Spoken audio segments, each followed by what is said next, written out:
Good evening, everyone. I guess I'll first start off with apologizing for my last video. It's kind of a flop, and I wasn't sure if it was going to go well, and it hasn't. And yeah, I don't think I'll be doing those time lapse things anymore. But what I do have in front of you guys right now is my latest GP38-2.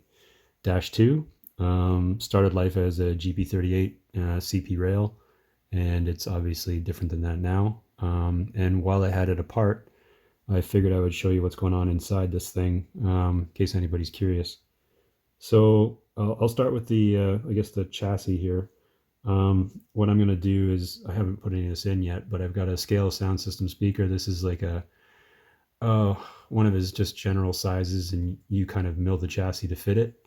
I may have gotten a bit too greedy with my sound box here, because I think I've got about, after I've milled the chassis, I've got maybe a millimeter of clearance. And if you know your Atlas engines, this doesn't have the plastic cover inside either, so it's still pretty tight. I don't know if it's going to work, and I've milled down.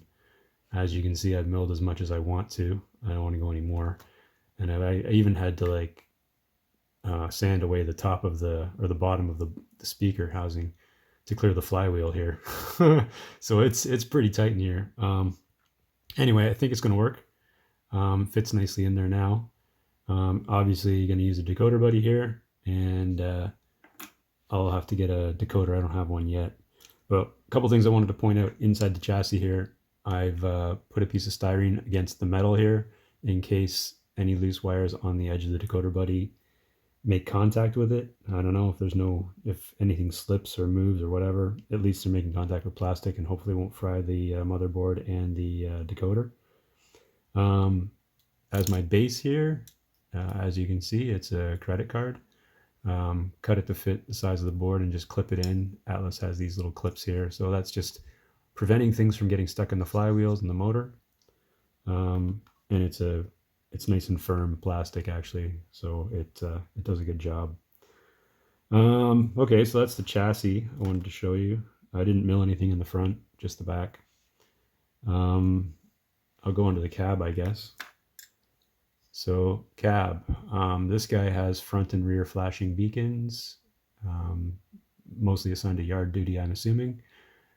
So yeah, I've got my LED in the beacon here, and the way I do that is I cut my bracket out of a piece of aluminum and then drill a hole in it, and I stick my fiber optic beacon on the top, and then I've got an 0102 in the bottom of this guy here, and then I cover it with canopy glue, and then paint it silver and paint it black and paint it black again, just to kind of minimize light bleed. I am using the stock light tube from Atlas. However, I do V-notch it out, so these two are now separated. Another one LED 0204 warm white for the headlights, and the same LED for you only need one LED for the two number boards. And then I've got a kind of a yellow LED in for the cab light, which I've coated with paint, white and black coats, just to cut it down so it's not so bright. Cab lights, I think, should be kind of like a dim light. And that's a yellow LED, kind of like a really cheap, kind of crappy LED, I would guess. I've got a few of those, so I use them for cab lights because they got a yellow glow instead of a white glow, warm white. And then all the wires come out underneath the cover plate, which Atlas has, and they come through here. So this has got 4 LEDs in it. 1, 2, 3, 4. Yeah. So the cab light and everything. So there's 4 coming out of the cab here. And while I've got them separated, I'll show you the inside here. So this was a GP38. I turned it into a -2 by putting the Canon stuff on here, the filter box cover. I got rid of the dynamic cover and got a new one there. And these are the Canon fans. They're actually quite nice, but they are expensive. And then the Canon doors here as well. So this guy didn't have the looking glass, so I bought Canon doors. They're really cheap actually for a whole set of these things. Unfortunately, you only get one looking glass door. Anyway, the way I did the window was I just put a dollop of canopy cement, canopy glue on some glass, and then plopped the door on top of the dollop of glue and just left it. And then once it hardened, I scraped it off with a chisel blade, and there's your window. So it's perfect. As long as you don't put too much glue and have it come through the hole all over the door, you're good. And you get a chance. This is my second one, so you get a chance to do it again. You can just kind of peel it off because it's canopy glue. It kind of is gooey. It comes off. Onto the back, I've got obviously another beacon there running through, and the rear headlight and the number boards. I still haven't done my rear ditch lights. I got to do those. Those are relatively simple though. They go right through the back panel here, and I've got my homemade coupler, spare knuckles, and my homemade knuckles. They're kind of cheesy looking, but hopefully nobody looks too closely. Yeah, so wiring. Oh, and then the cab details. This is the stock Atlas figure. He's just been modernized with some chartreuse fluoro and reflective stripe, and some new trousers, I'll say.